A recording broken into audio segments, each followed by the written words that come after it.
नंदीश्वर की उत्पत्ति का वर्णन।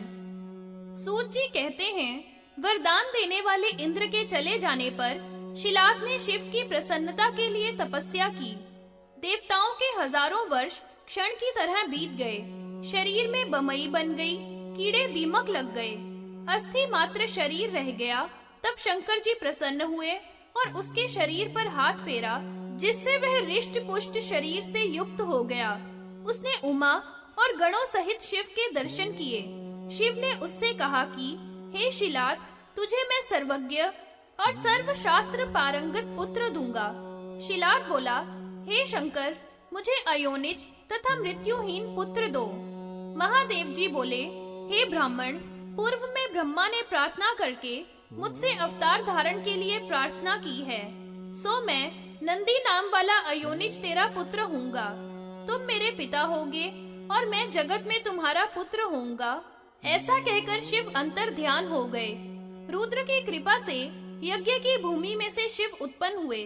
आकाश से देवताओं ने पुष्पों की वर्षा की।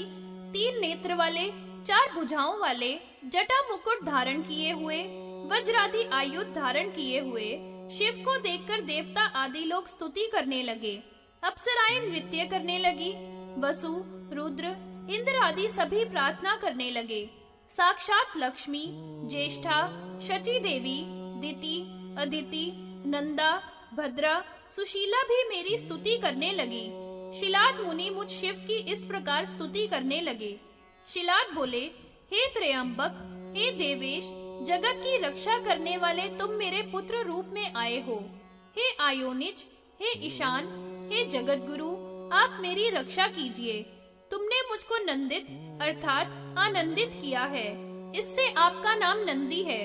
मेरे पिता माता सभी रुद्र लोक को चले गए हैं। अब मेरा जन्म सफल हुआ। हे सुरेश, हे नंदीश्वर, आपको नमस्कार है।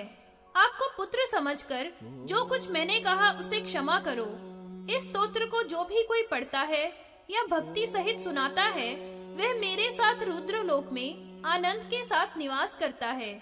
तब बाल रूप शिव को प्रणाम करके शिलाद कहने लगे, हे मुनीश्वरों, मेरे उत्तम भाग्यों को देखो, जो कि नंदीश्वर मेरे पुत्र रूप में यज्ञ भूमि से उत्पन्न हुआ है। मेरे समान लोक में देव दानव कोई भी भाग्यशाली नहीं है, जिसके लिए नंदीश्वर साक्षात शिव यज्ञ भूमि से उत्पन्न हुए हैं।